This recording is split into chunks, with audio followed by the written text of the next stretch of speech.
Le moment de louange, nous invitons Michi Décossard de s'avancer pour son chant spécial.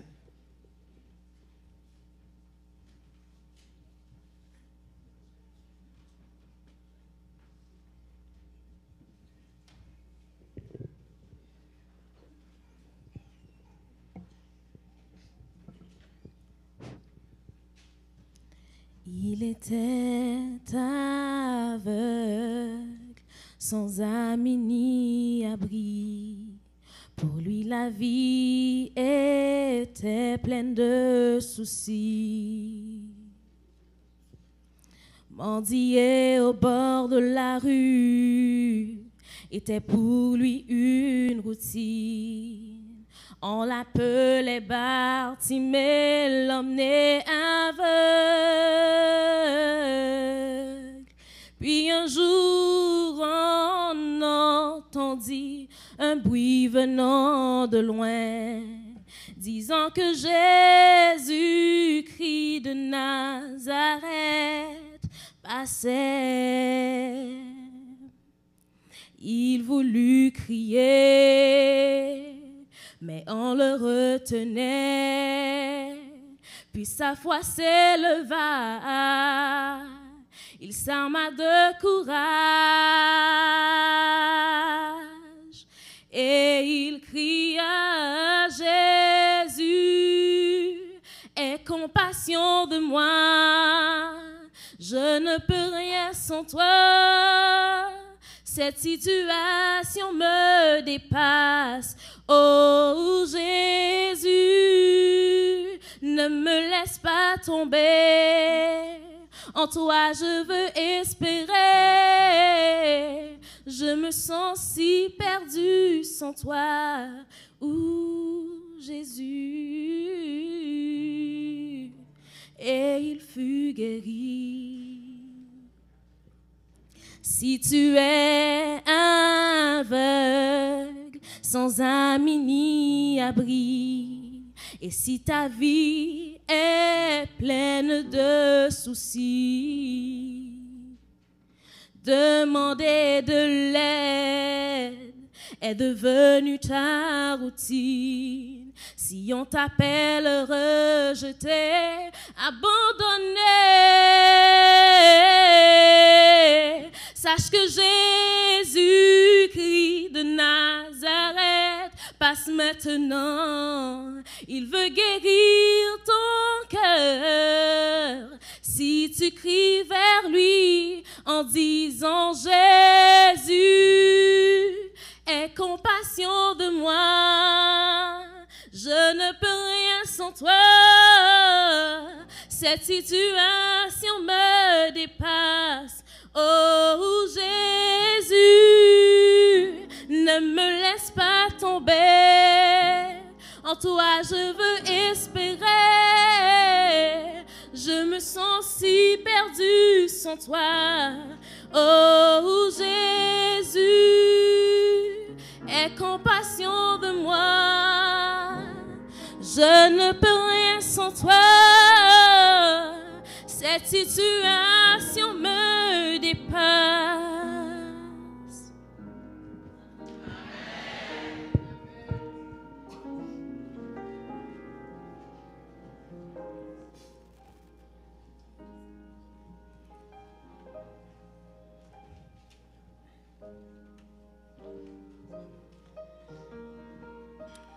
Nous remercions Michi pour ce beau chant.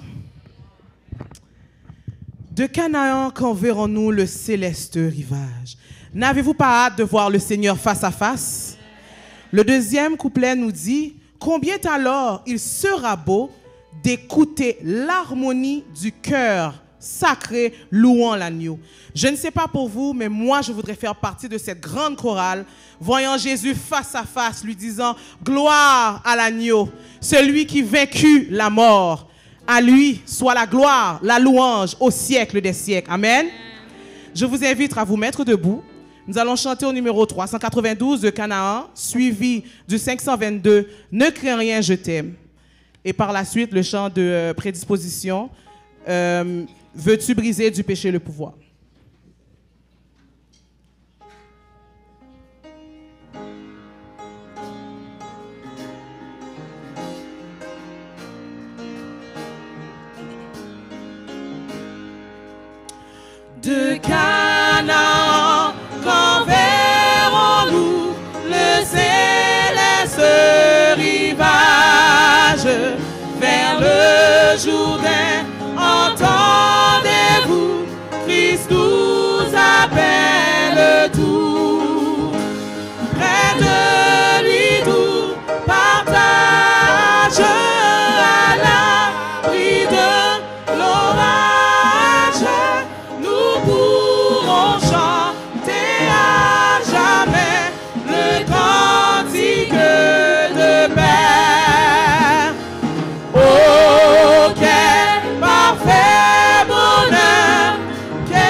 aujourd'hui, mon roi des rois. Oh, quel parfait bonheur, quel bonheur, quel bonheur. Oh, quel parfait bonheur, après tant de labeur, pour toujours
Sauveur me garde, jamais ne me laisse seul. Non, jamais tout seul. Non, jamais tout seul. Jésus mon Sauveur me garde, je ne suis jamais tout seul. L'aube matinière de lui beau jour. Jésus ma lumière m'éclaire toujours. Quand je perds de vue l'astre radieux,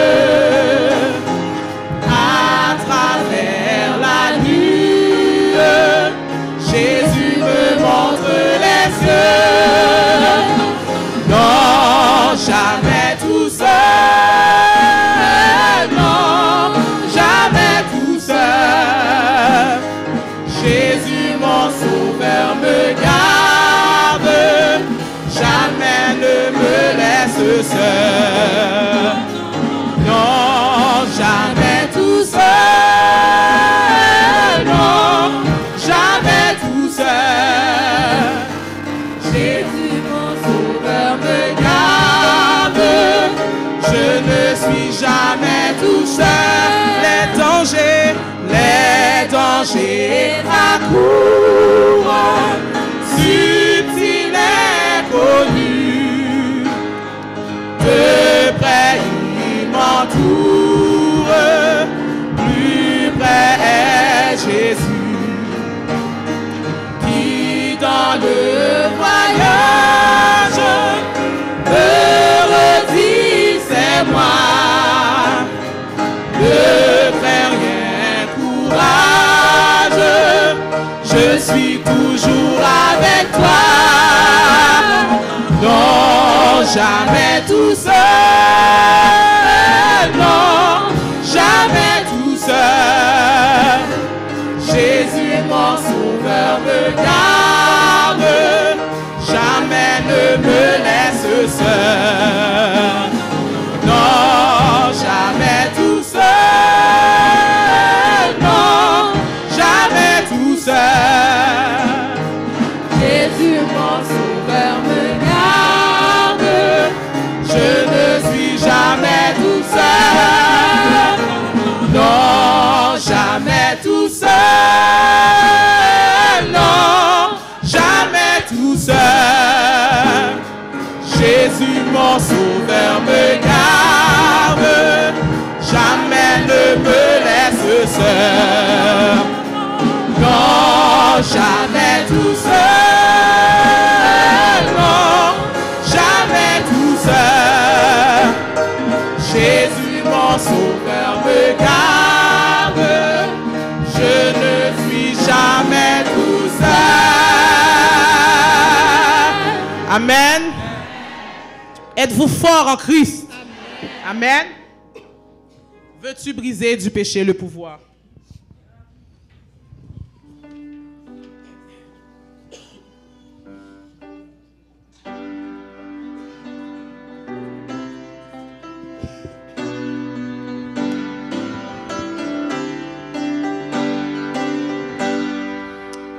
Veux-tu briser du péché le pouvoir? La force est en Christ, la force est en Christ. Si dans ton cœur tu veux le recevoir, la force est dans le sang de Christ. Alléluia, je suis fort, fort, oui plus que vainqueur par le sang de Jésus. Je suis fort, fort, oui plus que vainqueur par le sang de Jésus, mon sauveur. Veux-tu braver la mort et l'enfer? La force est en Christ, la force est en Christ. Jésus d'un mot fait tomber tous les fers. La force est dans le sang de Christ. Alléluia, je suis fort, fort, oui plus que vainqueur par le sang de Jésus. Je suis fort, fort, oui plus que vainqueur par le sang de Jésus, mon sauveur. Veux-tu marcher toujours pur, triomphant? La force est en Christ, la force est en Christ. Pour te garder, Jésus est tout puissant. La force est dans le sang de Christ. Alléluia, je suis fort, fort, oui plus que vainqueur par le sang de Jésus. Je suis fort, fort, oui plus que vainqueur par le sang de Jésus, mon sauveur.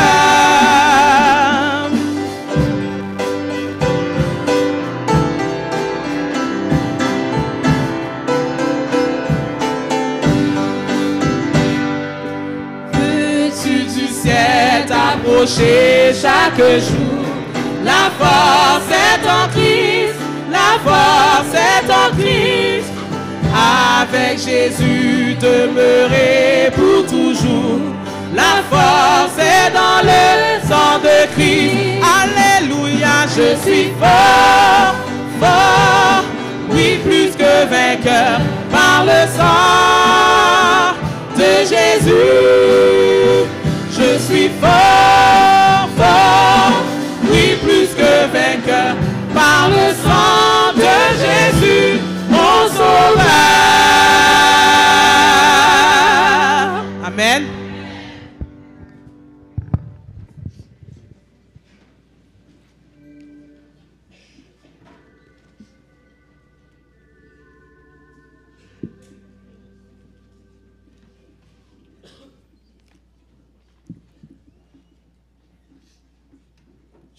Chers membres d'église, chers jeunes, je vois que c'est une grâce, c'est une joie de louer le nom du Seigneur. Amen. Je suis content de vous voir en si grand nombre en ce sabbat. Je remercie tout d'abord l'anciennat. Je remercie aussi le comité de jeunesse de m'avoir choisi pour délivrer le message pour vous en ce culte. Comme vous savez, c'est le premier mois de l'année, c'est aussi notre premier sabbat de jeunesse. On a un nouveau mandat, donc on a eu une nouvelle équipe. Juste avant de commencer mon message, je voudrais vous le présenter. Je ne sais pas si tout le monde est sous la chair, mais je vais nommer les noms et s'ils sont là, je les demanderai de se mettre debout. Le nouveau comité va être formé avec moi, le directeur de jeunesse, votre serviteur. Il y a comme directrice adjointe Isabelle Desrivières. Il y a Gibbs Lifferville. Il y a Samuel Dorneval, je crois qu'il est là. Comme secrétaire principal, il y a Joanne Antoine. Il y a Namishka Desrosiers comme secrétaire adjointe, ainsi que Sandra Maxime. Je vous demanderai à tous, que vous soyez jeunes ou adultes, de prier pour nous, de prier fort. Nous voulons vraiment faire avancer l'œuvre et aussi fortifier la jeunesse. Mais vous savez à quel point c'est difficile. Alors, ne nous oubliez pas dans vos prières. Merci. Il y a aussi Robert. C'est le plus grand, puis je l'ai oublié. Robert est notre ancien attaché à la jeunesse. Conseiller à la jeunesse. Merci. Et Alain Osius est notre ancien attaché. Priez également pour eux. Dernière chose, je veux vraiment vous encourager à être là cet après-midi. Il y a un programme des explorateurs à 3h30 et à 5h, il y a aussi la réunion d'affaires de la jeunesse. C'est vraiment important. Nous avons des projets, nous avons des ambitions et nous voulons les partager avec vous et aussi entendre vos commentaires et vos idées. D'accord? Alors, je vous suggère fortement d'être présent. Elle est importante. Mon message va avec le thème de la jeunesse. Le thème de la jeunesse, c'est « Jeunes, comme un maillon fort, soient attachés à Christ ». Nous demandons à la jeunesse d'être fort. Parce que la jeunesse, son synonyme, c'est la force. Ce n'est pas un vieux lion qui est le chef de la bande, c'est le jeune lion qui a une crinière fournie. Ce n'est pas le vieux qui va au combat et qui attaque, mais c'est le jeune qui a la force et la rigueur et la vigueur. Je vais commencer par une petite anecdote qui nous permettra de comprendre dans quel contexte je veux amener les jeunes à vouloir être forts. Il y a des années de cela, j'étais au secondaire, jadis. Et non, jadis, ça fait plus d'une dizaine d'années, là. Je peux le dire jadis. Okay? J'étais là. Okay? J'étais là.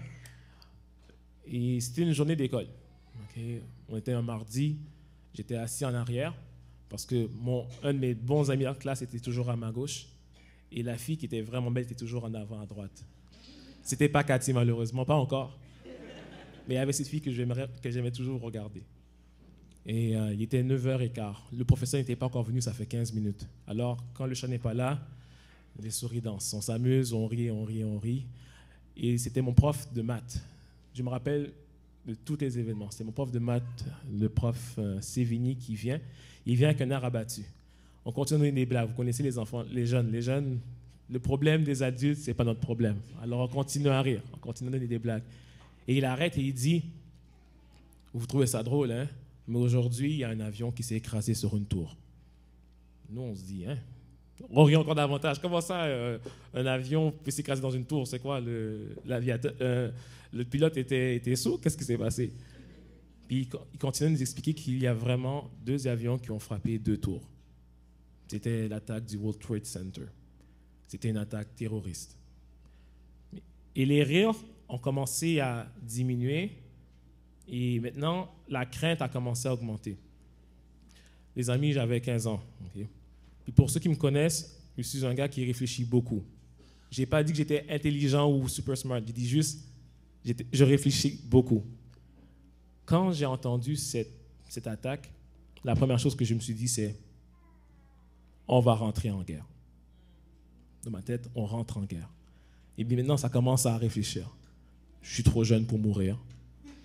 J'ai juste 15 ans. Je ne me suis pas encore marié. Qu'est-ce qui se passe? Puis, je ne sais pas si vous savez, mais dans les autres guerres mondiales, avant, il y avait ce qu'on appelle la conscription. On forçait les jeunes à s'enrôler. Okay? Puis moi, dans 3 ans, dans ma tête, dans 3 ans, c'est clair que j'y vais. Alors, le stress commence à monter. En une journée, j'ai pensé à tout ça. Puis j'ai regardé dans le livre d'histoire, on dit que si jamais tu te maries, mais on te prend en dernier, alors dans ma tête, 18 ans, il faut que je trouve quelqu'un avec qui me marier pour avoir... Vous savez, à 15 ans, là, tout, on pense. Nous voici presque 15 ans plus tard. Bush a eu 2 mandats, Obama a eu 2 mandats. Je ne suis pas en guerre, je ne suis pas allé en guerre, je suis marié pour la bonne raison. Alors, vous voyez, je ne suis pas en guerre, je suis content. Okay? Je suis soulagé de ne pas être en guerre. Mais ce qui est important à comprendre, c'est que la réalité, c'est que nous sommes tous en guerre. Que ce soit d'une manière géopolitique. Présentement, le monde est instable. Je ne sais pas si vous avez vu aux nouvelles, mais dans le journal, on avait appris que la Corée avait finalement fait des essais d'une bombe H. Okay? Ce qui paraît, c'est 1000 fois plus puissant qu'une bombe atomique. Okay? Alors, il y a des tensions, que ce soit au Moyen ou au Proche-Orient. Le monde est en crise, le monde est en guerre. Nous sommes bien ici au Québec ou au Canada, mais le monde est en guerre. Et plus grande que ces guerres-là est une guerre qui nous implique tous. La plus terrible des guerres, le plus grand des conflits et la plus grande de toutes les controverses est invisible. Et tous les êtres humains y font partie. Tous appartiennent à un camp, que l'on sache ou non, que l'on ne veuille ou pas. C'est la guerre de l'esprit, c'est la guerre de la vie. Pour les victorieux, la récompense est un poids de gloire éternelle et une vie qui ne se terminera jamais. Mais pour les vaincus, le salaire est la honte ainsi qu'une destruction totale et définitive dont personne ne reviendra. Personne ne peut y échapper. En tant qu'être humain, nous sommes tous dans une guerre. La Bible le déclare dans plusieurs versets. Et nous allons le voir ensemble. Parce que cette guerre nous implique tous, que nous nous veuillons ou pas. Nous sommes privilégiés parce que à chaque samedi, nous sommes au courant de ce qui se passe. Nous savons aussi comment elle va se terminer. Et nous sommes encore plus privilégiés parce que nous avons l'opportunité de choisir le camp des victorieux. Le problème, c'est qu'on ne réalise pas à quel point cette guerre est féroce et terrible. Nous allons lire quelques versets. On va lire Éphésiens 6, verset 12, 1 Jean 5, verset 4, Galates 5, verset 17 et Romains 6, verset 6 et 7. Mais on va lire rapidement, d'une manière successive. Éphésiens 6, verset 12. Car nous n'avons pas à lutter contre la chair et le sang, mais contre les dominations, contre les autorités, contre les princes de ce monde de ténèbres, contre les esprits méchants dans les lieux célestes. Dans ce verset-là, on se bat contre qui, selon vous? Contre les anges, contre Satan. Les dominations, les autorités, les princes de ce monde sont des classes de mauvais anges. Donc déjà, dès le départ, on se bat contre quelque chose de surnaturel. Mais grâce à Dieu, on sait que Dieu est capable de toutes les vaincre. Amen. Ça, ce verset-là, ne nous fait pas trop peur. 1 Jean 5, verset 4.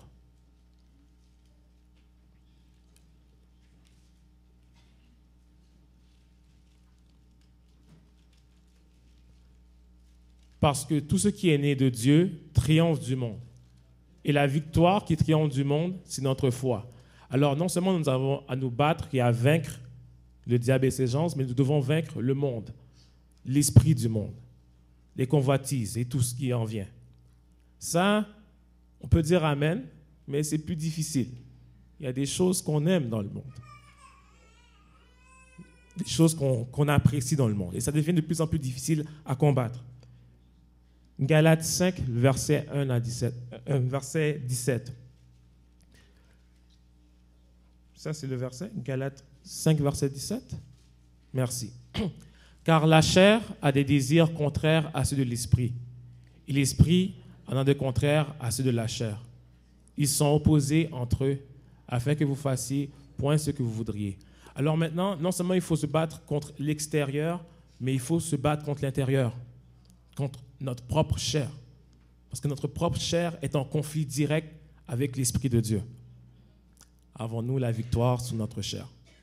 Pouvons-nous dire que nous sommes forts? Le dernier est le plus dur. Romains 6, le verset 6 et 7.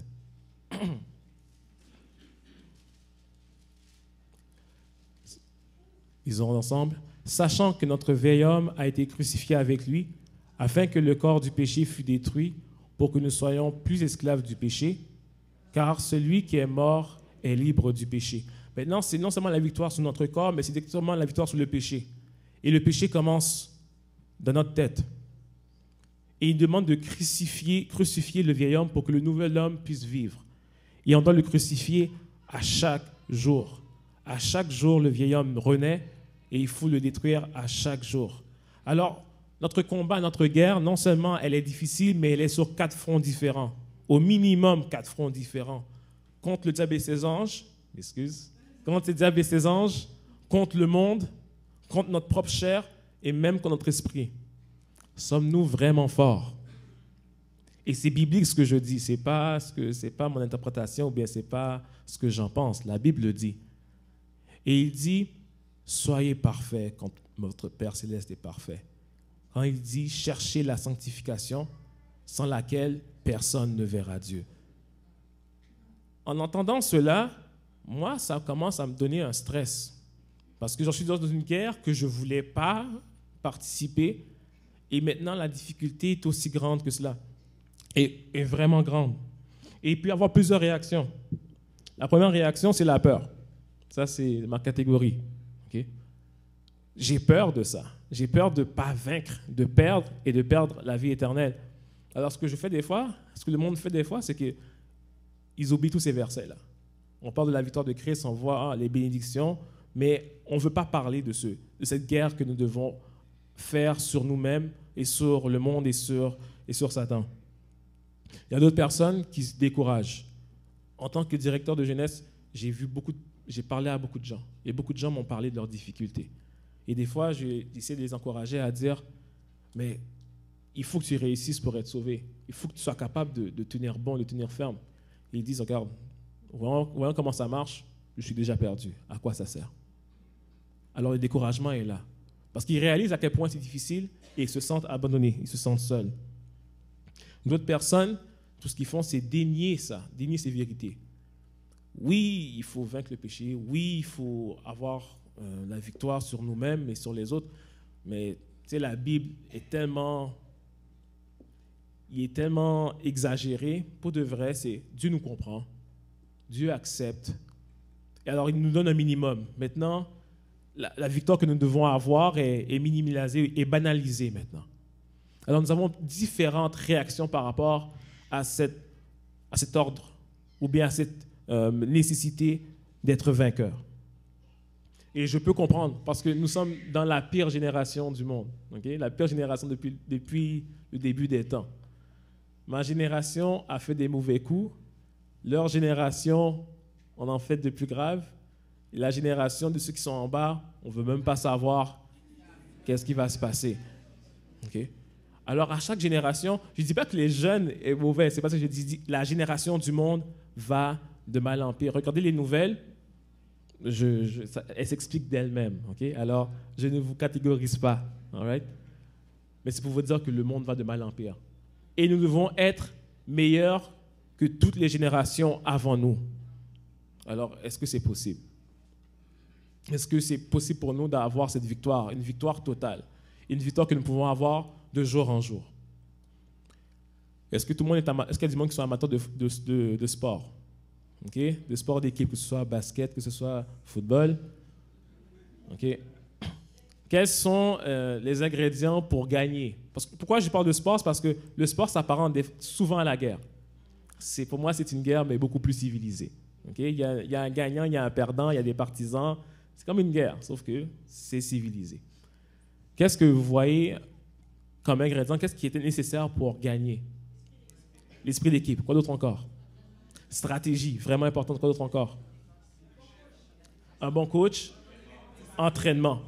OK, vous voyez, c'est toutes des choses qui sont importantes pour gagner dans un sport d'équipe. OK?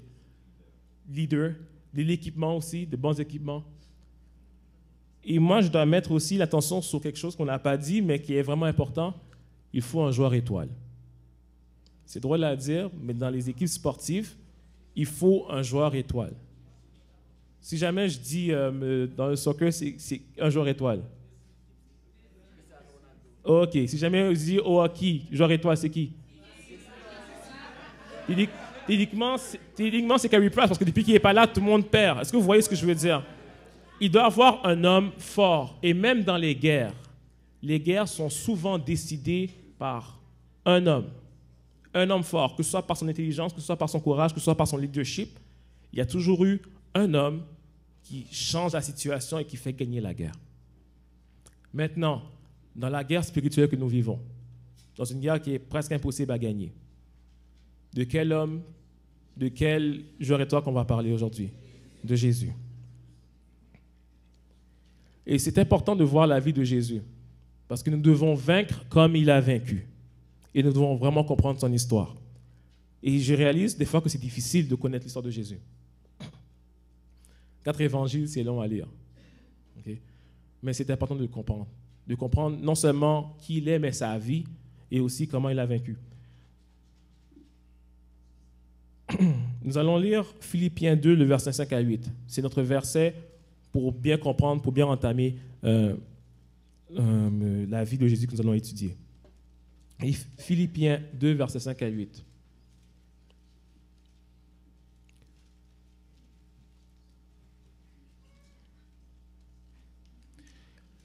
Alors, lisons ensemble. Ayant en vous les sentiments qui étaient en Jésus-Christ, lesquels existant en forme de Dieu, n'a point gardé comme une proie arrachée d'être égal à Dieu, mais il s'est dépouillé lui-même en prenant une forme de serviteur, en devenant semblable aux hommes, et en paru comme un simple homme. Il s'est humilié lui-même, rendant obéissant jusqu'à la mort, même jusqu'à la mort de la croix. Ce qui est important, c'est le verset 5 à 7. Il dit qu'il avait la forme de Dieu. Ce qui veut dire, c'est que, juste pour vous clarifier, c'est simplement dire que Jésus était Dieu. Il avait la forme, il avait la substance de Dieu. Mais qu'est-ce qui est arrivé en venant sur terre? Il s'est dépouillé. Il a pris la forme d'un homme. Et on doit savoir à quel point il était homme. Et c'est ça qu'on va voir. De quoi il s'est dépouillé? La première chose qu'il s'est dépouillé, c'est de sa puissance.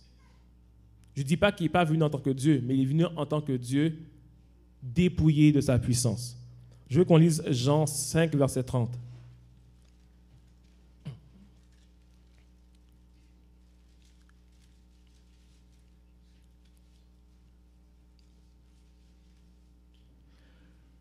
Lisons ensemble. Je ne puis rien faire de moi-même. Selon ce que j'entends, je juge et mon jugement est juste parce que je ne cherche pas ma volonté, mais la volonté de celui qui a envoyé, la volonté de celui qui m'a envoyé. C'est vraiment fort ça. Je ne puis rien de par moi-même. Je ne peux rien faire par moi-même. Dans l'Ancien Testament, okay, comment on appelait Dieu? C'est quoi le nom préféré de Dieu? Jéhovah, mais dans la Bible, comment on l'appelle? L'Éternel. Okay? On l'appelle l'Éternel. C'est l'Éternel qui a créé les cieux et la terre. C'est l'Éternel qui a fait le monde en 7 jours. C'est l'Éternel qui a délivré les Israélites. C'est l'Éternel qui a ouvert la mer Rouge. Jésus, ce n'est pas Dieu? Ce n'est pas celui qui a créé le ciel et la terre? Dans Hébreu, on dit que tout a été créé par lui. Et voilà Dieu qui dit, c'est comme si vous disiez, l'Éternel a dit, je ne puis rien par moi-même. Ça fait déjà quelque chose de choquant. Okay? Dépouillé de sa puissance. Rapidement, je vais donner un texte qui est dans Jésus-Christ, dans l'Esprit de prophétie. Il parle justement de comment Jésus était capable d'effectuer tous ses prodiges, tous ses miracles. C'est lorsqu'il a apaisé la tempête pour les disciples. Je vais lire rapidement. Jésus jouissait d'une paix parfaite quand il fut réveillé au milieu de la tempête. Sa parole et son regard ne manifestaient aucune trace de crainte, car son cœur ignorait la peur. Cependant, il ne se confiait pas en sa puissance souveraine. Ce n'est pas en qualité de maître de la terre, des mers et du ciel qui se reposait si tranquillement, car cette puissance, il s'en était dépouillé. Il lui-même déclare « Je ne puis rien faire par moi-même ». Il se confiait à la puissance de Dieu. Il se reposait sur la foi en l'amour de Dieu et en ses soins. Ce fut la puissance de la parole de Dieu qui apaisa la tempête. Et je pourrais même dire ressusciter les morts, guérir les malades, nourrir 5000 personnes, donner la vue aux aveugles. Tous les miracles de Dieu ont été faits pas parce qu'il était Dieu, mais parce qu'il avait la parole de Dieu en lui. La deuxième chose qui s'est dépouillée, c'est de sa connaissance, de sa mémoire. Vous connaissez tous le verset, on ne va pas le chercher. Jésus croissait en sagesse et en grâce. Ça veut dire qu'il apprenait les choses au fur et à mesure. Il n'est pas venu avec la connaissance absolue, la connaissance infinie. Imaginez ça, Jésus à 4 ans, il va voir Marie, il dit à Marie, maman, parce que je pense pas qu'il va l'appeler Marie, maman, pourquoi on fait le sabbat de vendredi soir à samedi soir? Puis Marie va simplement dire, mais parce que Dieu l'a dit, l'Éternel l'a dit. Pourquoi, comment la lumière est faite? C'est Dieu qui a créé la lumière. Vous imaginez, moi je voudrais être là, Marie qui explique que c'est Dieu, c'est l'Éternel qui a fait tout ça, puis l'Éternel est devant lui, puis il regarde. Ah oui, c'est Dieu qui a fait ça? OK. Et c'est l'Éternel qui est là. C'est Jésus qui est là, qui demande comment les ouvrages ont été faits. OK? Il y a un texte dans les Lois qui dit « Sa mère fut son premier maître terrestre. De ses lèvres des rouleaux des prophètes, il recueillit la connaissance des choses divines. Sur ses genoux, il a appris les paroles même qu'il avait données autrefois à Israël, par l'intermédiaire de Moïse. Les paroles qu'il a dit à Moïse, maintenant c'est sa mère qui lui apprend. Lui qui a fait toutes choses, il étudiait maintenant les leçons gravées de sa propre main sur la terre, la mer et le ciel. » Et je veux peut-être m'avancer et dire quelque chose qui est peut-être poussé, mais je pense que j'ai vraiment raison là-dessus. Je pense que Jésus ne savait pas plus que nous maintenant. Je m'explique. Vous connaissez les bactéries. Vous savez pourquoi on a le diabète. Vous savez qu'il y a un système solaire qui a comme 7 ou 8 planètes. Maintenant, à chaque semaine, on ne sait pas combien de planètes qu'il y a. Mais vous savez tout ça. Est-ce que vous pensez que Jésus savait tout ça à son époque? Toute la connaissance qu'il savait, c'était appris. Appris. OK? Imaginez, peut-être même que Jésus ne savait même pas que la Terre tournait autour du Soleil. Ça fait juste 500 ans qu'on sait ça, là. Alors, vous imaginez à quel point Jésus a descendu pour venir nous rencontrer, comme même pas savoir que la Terre tourne autour du Soleil. Quelque chose de basique, comme on dit. Pour voir à quel point Dieu nous aime et Dieu est allé bas pour venir nous rejoindre. Une autre chose qu'il a mis de côté, c'est sa gloire. Okay? Sa gloire. Dans le verset qu'on a lu dans Philippiens 2, on dit qu'il a pris la forme d'un homme et qu'il a pris la forme aussi d'un serviteur. Serviteur veut dire esclave. Okay? Il n'a pas pris la forme d'un ange, il n'a pas pris la position de même Adam avant le péché, il a pris notre position. Un corps qui est mortel, un corps qui est soumis au mal, un corps qui est soumis aux mauvaises tendances. Je veux qu'on lise Romains 8, le verset 3 et 4. Ce verset-là va expliquer à quel point Jésus était semblable à nous.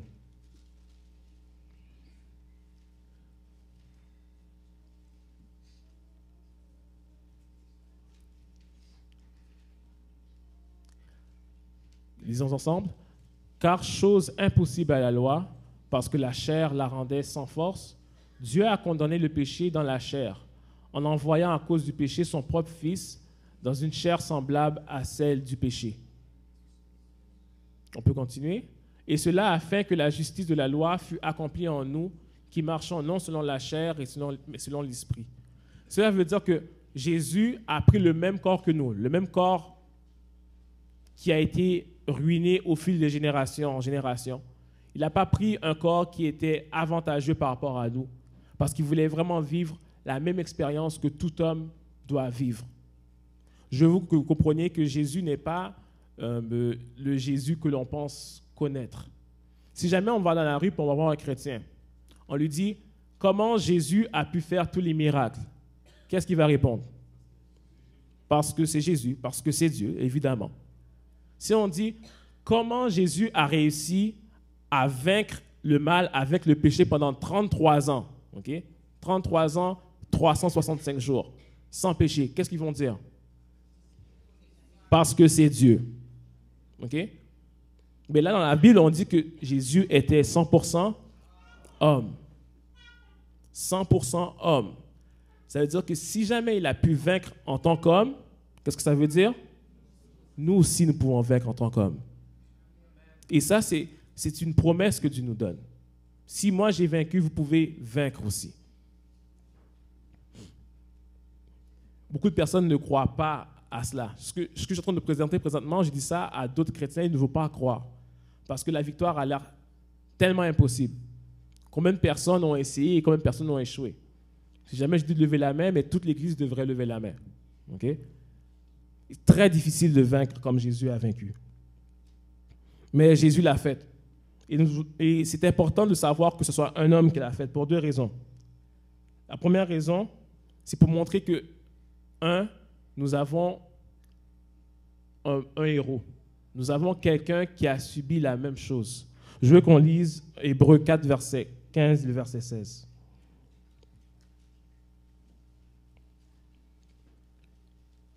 Hébreux 4, le verset 15 et le verset 16.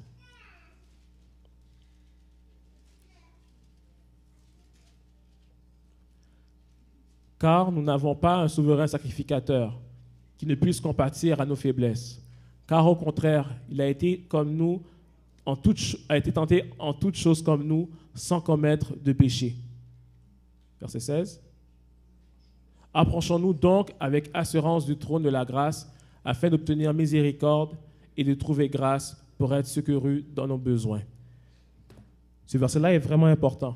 Il y a beaucoup de personnes qui n'osent pas s'approcher de Dieu parce qu'ils voient que Dieu est tellement grand, Jésus est tellement parfait, que je ne peux pas m'approcher avec mes saletés ou bien avec mes difficultés. Je ne sais pas, mais est-ce que vous avez déjà vu quelqu'un qui paraît tellement saint, on dirait qu'il n'a pas péché pendant comme 3 ans? Moi, j'en connais, OK? Je connais du monde, tu vois, on dirait qu'il y a une aura qui brille autour d'eux. Tellement qu'ils sont perfect, OK? Ils paraissent tellement perfect, je ne peux même pas m'asseoir à côté d'eux. Quand je prends mon verre d'eau, je stresse parce que je ne veux pas que la goutte d'eau tombe, parce que je vais paraître nul devant lui ou devant elle. Okay? Je ne sais pas si vous avez cette expérience-là, moi je l'ai eu souvent. Mais avec Jésus, je n'ai pas peur de cela, parce qu'il a vécu ce que j'ai vécu. Il a passé à travers ce que j'ai traversé. Je n'ai pas trouvé le texte, mais Ellen White a écrit à son neveu de 18 ans, et il a dit « Jésus a passé toutes les tentations qu'un homme de 18 ans comme toi a passé. » Et ça, c'est vraiment encourageant. Parce que, surtout maintenant, on fait face à tellement de pression, tellement de tentations, tellement de difficultés, on se sent dépourvu, on se sent seul. Imaginez-nous, nous sommes à l'église, on chante, on est fort, on est ensemble, mais lorsqu'on va quitter l'église, on est seul. Okay? La plupart du temps, je ne vais pas revoir mes frères et sœurs d'église pendant 1 semaine. Et je suis tout seul dans le combat. So, Jésus a passé ça, frères et sœurs. Jésus a passé ça, chers jeunes. Je sais que c'est difficile, des fois nous tombons, mais nous avons un frère, nous avons quelqu'un de proche qui a réussi. Et ce qui est intéressant, j'avais lu un texte de... comment il s'appelle? J'ai oublié l'auteur, désolé. J'ai un blanc, j'ai oublié l'auteur. Mais il dit, connaître le mal, ce n'est pas de tomber dedans. Connaître le mal, c'est de résister au mal. Jésus connaît le mal mieux que quiconque parce qu'il a résisté au mal aussi longtemps. Est-ce que vous comprenez ce que je veux dire? C'est facile de comment je peux dire, quelqu'un peut pas expliquer la difficulté de combattre lorsqu'il tombe après 2 minutes. Mais la personne qui combat 1 heure avec la personne sait très bien comment le péché marche. Il sait très bien c'est quoi les routes, il sait très bien la stratégie prendre pour le combattre. Et grâce à Dieu, nous avons quelqu'un qui a réussi cela. Et grâce à Dieu, c'est un homme qui l'a fait. Dieu est notre médiateur. Et c'est ça l'évangile. C'est que nous sommes dans une guerre que nous ne pouvons pas gagner, mais il y a quelqu'un qui a gagné pour nous et qui nous permet de gagner. Des fois, nous prenons la victoire sur le péché comme un ordre qui est difficile à atteindre, mais nous devons le prendre comme une promesse qui nous est assurée et que nous devons obtenir par la foi. J'ai entendu un pasteur qui disait, nous devrions parler aux gens de Jésus de cette manière. Connaissez-vous mon ami Jésus? Connaissez-vous mon frère Jésus? Parce que le Jésus que nous connaissons, ce n'est pas le Jésus qu'ils connaissent. Ils connaissent un Jésus qui est impeccable, qui est différent de nous, qui ne pouvait pas pécher, qui ne pouvait pas tomber. Alors ils passent par des intermédiaires. Mais nous avons un Jésus qui est notre ami. Un Jésus qui a passé à travers. Tu as un problème de drogue, tu as un problème de difficulté. Regarde comment Jésus a passé à travers. Et c'est ça qu'on va voir présentement. On va voir que Jésus a eu la vie dure. Jésus n'a pas eu une vie aisée, parce qu'il devait vivre tout ce qu'on a vécu et même plus. Nous allons regarder rapidement comment la vie de Jésus s'est déroulée. Jésus est né où? Dans quel endroit? Étable, ça fait beau. Ça fait comme Noël, avec les pailles. C'est dans un mangeoir, ok? Je ne sais pas si vous avez fait du cheval, ok? Mais quand vous rentrez dans le grenier où sont les chevaux, ça pue. C'est dégueu. Okay? Jésus n'est même pas rentré dans un hôtel ou dans un hôtel mitable. Il est rentré là où les animaux dorment et souvent font leurs besoins. Vous n'avez pas eu à vivre ça. Okay? La majorité du monde sont nés où?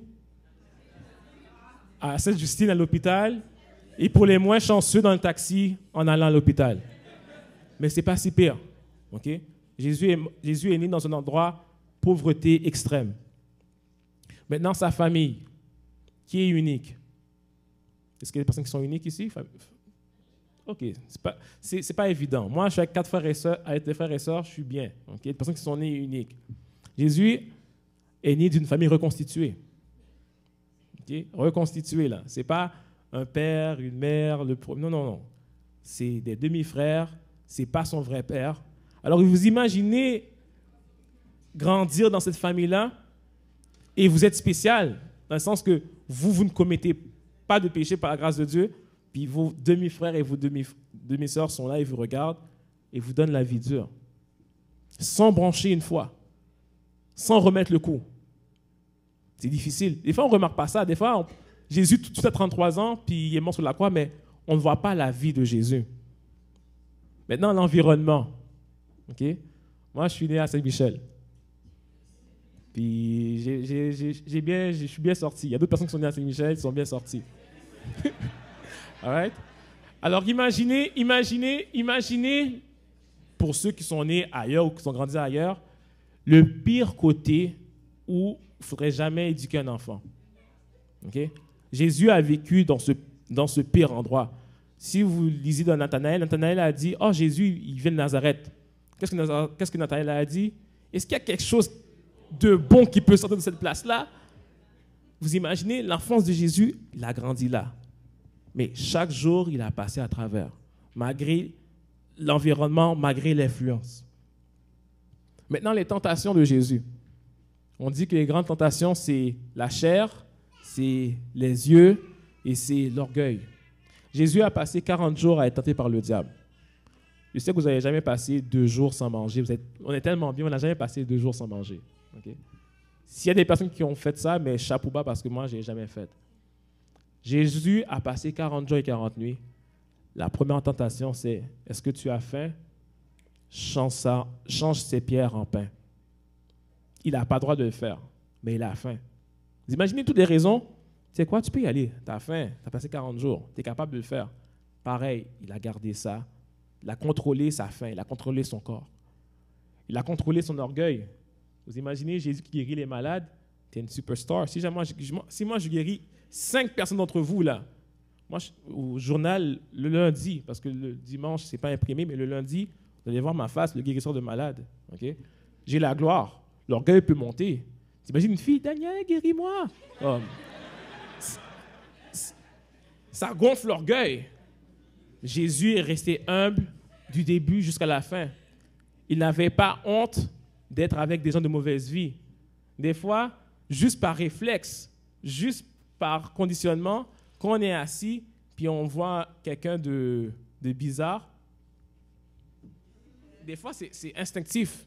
Ou bien quand on a quelqu'un qui est dans la rue qui demande de l'argent, parce qu'il y a 3 personnes qui l'ont skippé, qui l'ont évité, par instinct, on va l'éviter.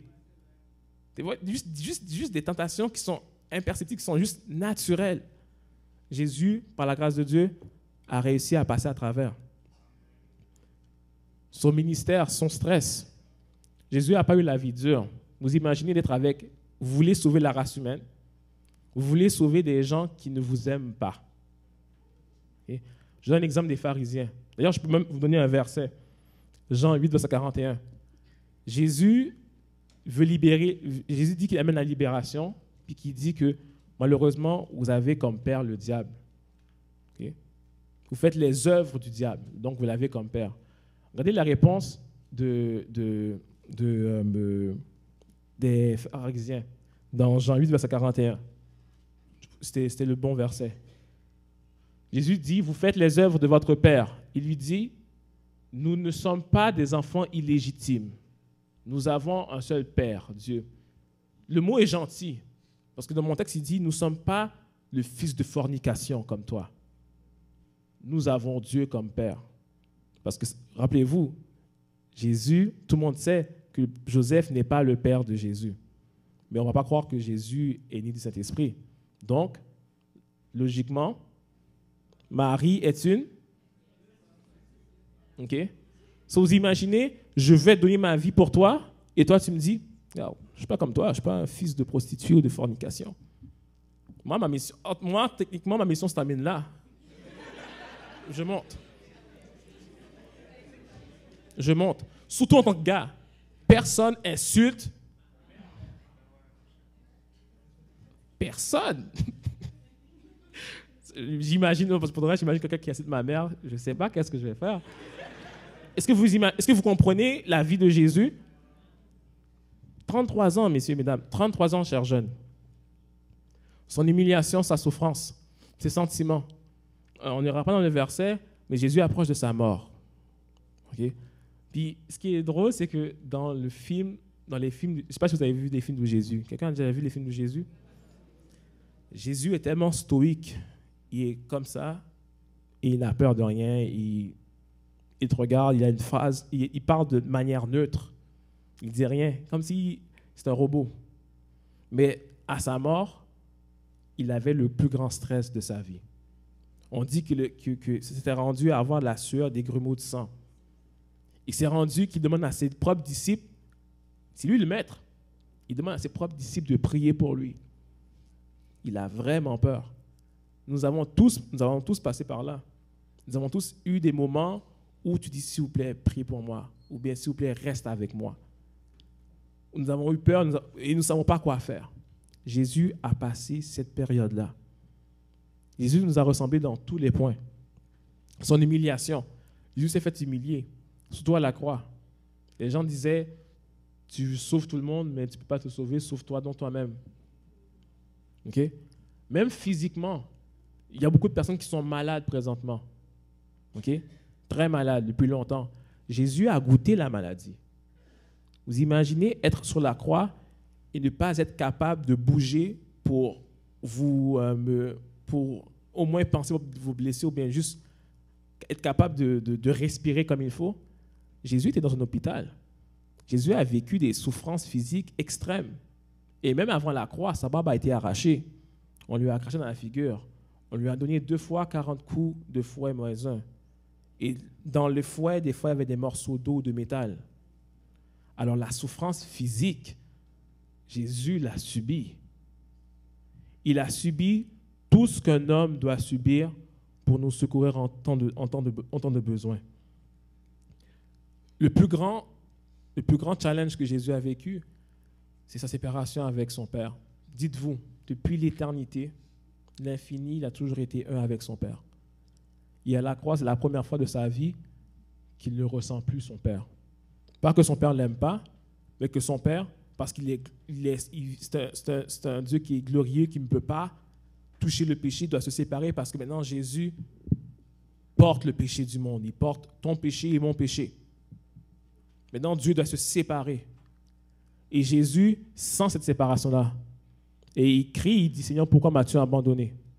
Ce que je peux vous dire, c'est comme si Jésus disait, Père, depuis que je suis né, j'ai toujours senti ta présence. Maintenant, je ne la sens plus. Je ne sais même pas si ce que je fais vaut la peine. Je sais que je suis maintenant le péché. Le diable me parle maintenant. Les disciples qui étaient avec moi m'ont abandonné. Je ne sais plus quoi faire. Est-ce que je dois abandonner? Est-ce que maintenant tu m'entends présentement? On ne sait pas. Jésus, maintenant, il fait face à quelque chose que nous vivons tous. Nos sentiments contre la foi en la parole de Dieu. Et ça, on se bat tous les jours contre ça. Est-ce que je dois faire confiance à ce que je ressens? Est-ce que je dois agir selon ce que je ressens? Ou bien je dois vivre selon ce que la parole de Dieu me dit? Quand on dit « Aucune tentation nous est survenue qui soit plus haut que vous, qui soit insurmontable. » Mais tandis que nous sommes face à la tentation, puis notre film nous dit « Daniel, ça fait 20 fois que tu dis ça, puis ça fait 20 fois que tu tombes. » Pourquoi y croire? Chaque jour, nous faisons face à ça. Nos sentiments contre la foi en la parole de Dieu. Et Jésus l'a vécu, ça. Il se sentait abandonné. Et j'imagine le Père aussi. Je ne sais pas si vous êtes, en tant que parent, moi je ne l'ai pas encore vécu, voir votre enfant à l'hôpital, puis pour le guérir, il faut lui faire des atrocités, le faire mal ou bien le faire souffrir. Et vous êtes derrière une vitrine, je ne sais pas, je n'ai jamais vu ça, mais vous êtes derrière une vitrine, je m'imagine dans un film, vous êtes dans une vitrine, puis vous voyez les docteurs couper ou bien mettre des affaires, puis le bébé crie comme ça ne se peut pas, puis vous, tout ce que vous pouvez faire, c'est regarder. Parce que vous savez qu'il doit passer par là. Vous imaginez le père qui voit son fils unique, celui qui a été un avec lui depuis l'éternité, se faire livrer devant des méchants, qui ne méritent même pas cette grâce-là, puis qui lui font faire des atrocités, pas pour le sauver, mais avec juste la haine puis la méchanceté. Jésus a vécu ça parce qu'il voulait nous ressembler, parce qu'il voulait être proche de nous, et il voulait nous donner la victoire. Et il a eu cette victoire-là. La question, c'est comment il a fait pour avoir cette victoire. Parce que cette victoire, je veux l'avoir aussi, nous voulons l'avoir. Nous voulons monter au ciel, right? Pour ça, il faut avoir une vie sanctifiée. Pas parce que nous méritons notre salut, mais parce que nous l'avons déjà et nous voulons la conserver. Okay? Nous l'avons, le salut en Christ. Mais nous pouvons la perdre si Christ n'est pas en nous. J'ai un texte encore de Jésus-Christ. Tous mes textes d'Hélène White sont dans Jésus-Christ. Il dit, ça c'est comment Jésus a réussi à avoir la victoire. Le cri de l'humanité, poussé par le Christ, émouvait l'infinie pitié du Père. En tant qu'homme, il adressait des supplications au trône de Dieu. Comme résultat, un courant céleste venait charger son humanité et établir une relation entre l'humanité et la divinité. Grâce à une communion continuelle, il recevait de Dieu une vie qu'il pouvait communiquer au monde. Ça veut dire, juste pour mettre ça en expliquer, parce que Ellen White, je l'aime bien, mais des fois, c'est fort. Ce qu'il dit, c'est que Jésus a réussi parce qu'il a continuellement cherché à être en connexion avec son Père. Ça a l'air simple, dit comme ça, mais c'est la réalité. Mais être en connexion avec son Père, il faut deux choses.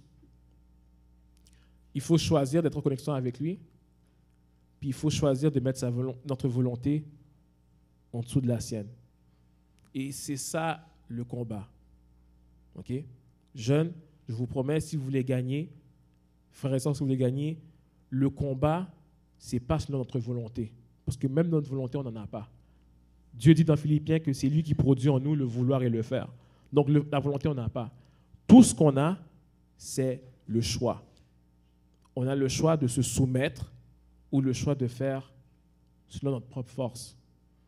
Quand le péché vient, là, ou bien quand la tentation vient, ou bien quand la difficulté vient, c'est pas par, comment je peux dire ça, je ne suis pas contrôlé à faire le mal. Okay? Vous allez voir, vous allez toujours vous arrêter, puis vous allez réfléchir. À 100%, vous allez réfléchir. Est-ce que je le fais, est-ce que je ne le fais pas? Oui, il y a de la pression, oui, c'est poussé vers le mal, mais il n'y a jamais une fois où votre main va juste donner une soufflette à l'autre personne. Mais ce n'est jamais par contrôler que vous allez voler quelque chose. Non, non, non. C'est toujours un choix. Et grâce à Dieu, nous avons tous une conscience, Dieu nous parle. Puis il dit, regarde, tu as le choix. Et ce qui est glorieux, c'est que quand on fait le bon choix, Dieu nous donne la force de le faire. Mais il faut prendre ce choix. Des fois, je sais quel est le bon choix.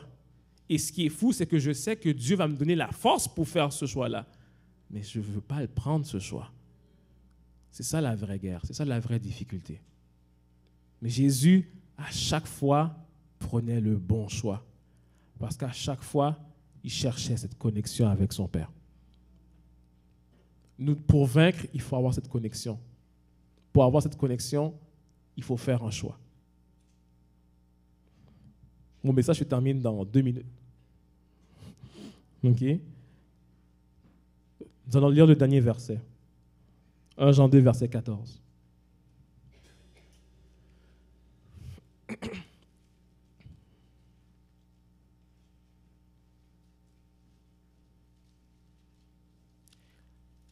Je vous ai écrit, Père, parce que vous avez connu celui qui est dès le commencement. Je vous ai écrit, jeunes gens, chers jeunes, parce que vous êtes forts et que la parole de Dieu demeure en vous et que vous avez vaincu le malin. Il dit vaincre le malin. C'est-à-dire que pour vaincre le malin, il fallait qu'on vainque nous-mêmes par nos pensées, vaincre notre propre chair, vaincre le monde pour vaincre le malin. Mais pourquoi nous sommes forts? Est-ce que ce n'est pas notre volonté? Est-ce que c'est parce que nous avons pris des résolutions? C'est parce que la parole de Dieu demeure en nous. Pour vaincre, il faut que la parole demeure en nous. Je sais qu'à chaque année, nous faisons des résolutions. J'en fais à chaque année. Et à chaque année, 80% de résolutions sont des échecs. Puis au fil et à mesure, mais nous perdons foi en ça. Mais je ne veux pas que nous perdions foi en l'espérance d'avoir la victoire sur le mal, sur le péché et sur le diable. Parce que ce n'est pas une question de volonté. C'est une question de choix, c'est une question de foi. J'ai foi et je crois que la jeunesse peut être une communauté puissante pour l'œuvre de Dieu. Quelque chose de grand, quelque chose de fort, quelque chose qu'on n'a jamais vu. Nous avons tellement de potentiel, d'opportunités, de sagesse, d'intelligence, de capacité. Mais des fois, nous ne croyons plus parce que nous avons tellement lutté sans aboutir à rien. Parce que des fois, nous nous remettons à notre propre force et nous n'avons pas cette communion avec Dieu. Et le diable le sait. Nous sommes dans un monde où la distraction est omniprésente. Je peux venir à l'église, mon téléphone sonne, Facebook arrive, j'ouvre pour voir mon statut, puis à cause de ça, ma connexion avec Dieu est coupée. Et la connexion avec Dieu, ce n'est pas comme un cellulaire. Et celui-là, qu'est-ce qu'on fait? On le branche, on attend 3 heures, et c'est correct. On est bon pour la journée. Okay? Jésus, ce n'est pas comme ça. C'est pas, on vient à l'église, on est chargé pendant 3 heures, puis on peut durer pendant 1 semaine. L'église donne un boost. Comment il faut être chargé? C'est comme une lampe. Comment la lampe est branchée? Tout le temps. Tout le temps branché à la prise. Si jamais elle est débranchée, qu'est-ce qui arrive? C'est ça notre vie spirituelle. Et c'est pour ça que nous perdons. Parce qu'à chaque fois que nous perdons, c'est que nous décidons de retirer la prise. La parole de Dieu ne demeure pas en nous, parce qu'on veut ce que le monde recherche. C'est quoi, Seigneur? Il faut que tu sortes pendant 2 minutes. Je te reviens dans 2 minutes. Mais quand on fait ça, on donne accès au diable. Puis à la fin, on ne veut même pas revenir parce qu'on se sent tellement mal d'avoir échoué. Des fois, on ne veut même pas retourner et prier pour demander pardon. Alors, ma prière pour vous et pour moi, ce n'est pas un message de tristesse que je vais vous donner. C'est un message d'encouragement. Dieu est un Dieu qui est aimant et un Dieu qui est patient. On dit que là où l'échec et le péché tombent et abondent, la grâce, la puissance surabondent. Et ce que j'aime avec Dieu, c'est que Dieu utilise beaucoup la nature. Dieu nous donne l'opportunité de grandir, un jour à la fois, une victoire à la fois. Je vous encourage à être victorieux tous les jours.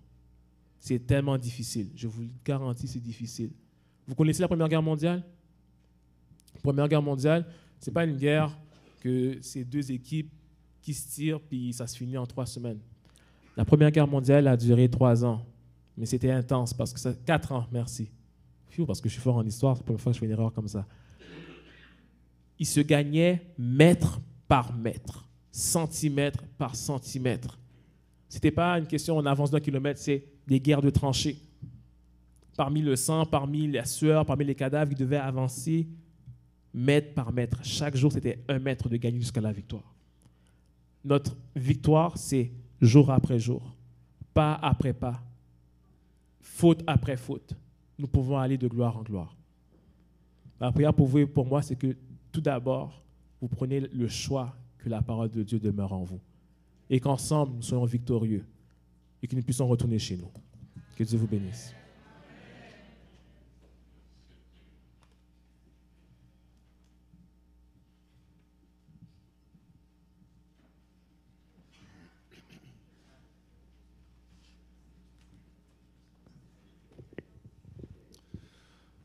Nous remercions notre Seigneur et notre Dieu pour la prédication de sa parole. Dieu vient de nous rappeler que nous pouvons rapporter la victoire, mais seulement si nous faisons le bon choix pour garder la parole de Dieu en nous. Nous allons nous mettre debout pour chanter le dernier cantique.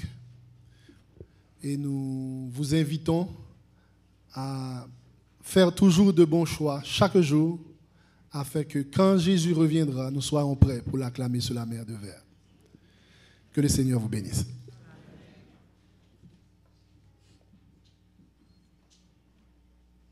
Nous vous invitons à vous mettre debout. Sans attendre, je veux tendre.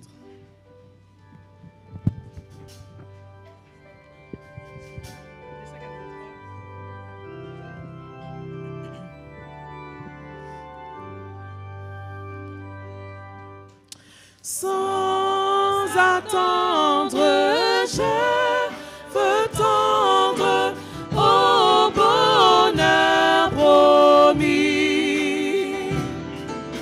Qui s'élance, qui s'avance, obtiendra le prix. Quand je prie, Dieu m'entend. Oh, ma terre qui me défend. Donc en route, point de doute, le but est si grand. Près du trône, la couronne attend le vainqueur. Nulle trêve qu'on se lève, a dit le Seigneur. D'obéir, soyons heureux, point de tiers, des deux peureux.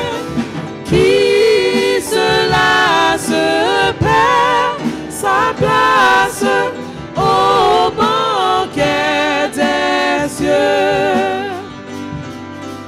D'un pas ferme jusqu'au terme, il faut avancer. Dieu m'observe qui préserve mon pied de glisser. Que ce monde et ses attraits ne me séduisent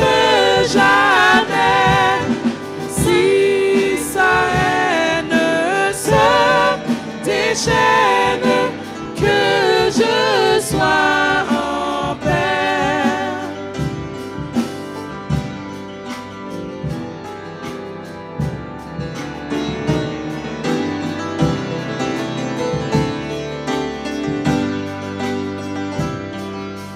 Dieu de grâce, que ta face luise en mon chemin. Père tendre, viens me prendre par ta forte main. Toute puissance est à toi, subviens à ma faible foi.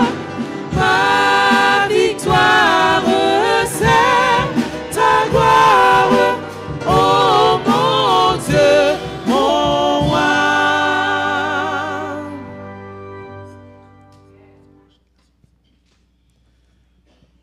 Céleste Père, merci d'avoir envoyé ton Fils. Seigneur, merci de nous avoir permis d'avoir non seulement un Dieu, un héros, mais aussi un frère. Quelqu'un qui a subi ce que nous avons subi. Quelqu'un qui a éprouvé ce que nous avons éprouvé. Seigneur, des fois nous prenons les choses par nos propres mains et nous échouons. Et à cause de cela, nous n'avons plus la foi. Nous manquons de force. Merci pour ton amour, malgré notre faiblesse, tu nous donnes la force pour vaincre. Permets que nous puissions avoir ta sainte parole de nos cœurs. Que nous puissions avoir la force de vaincre. Que nous ne puissions pas avoir peur de la guerre, car elle est gagnée en toi. Puisses-tu nous bénir, nous édifier et nous encourager jour après jour. Que nous puissions quitter ce lieu avec la ferme conviction que la victoire nous a assurée tant que nous sommes attachés à toi. Garde-nous en ta paix et en ta grâce, au nom de ton Fils Jésus. Amen.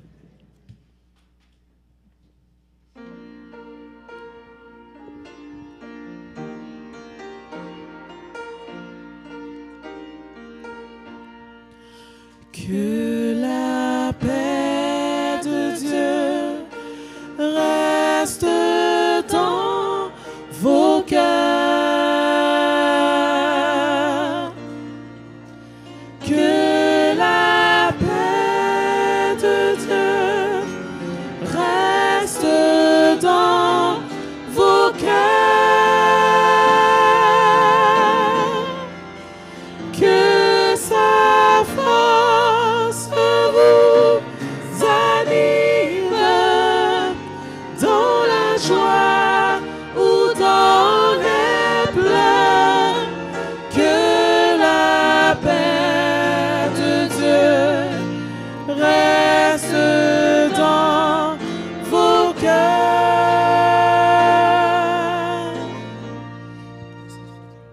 Pour favoriser la sortie, nous allons chanter au numéro 271, Miséricorde insondable, Dieu peut-il tout pardonner?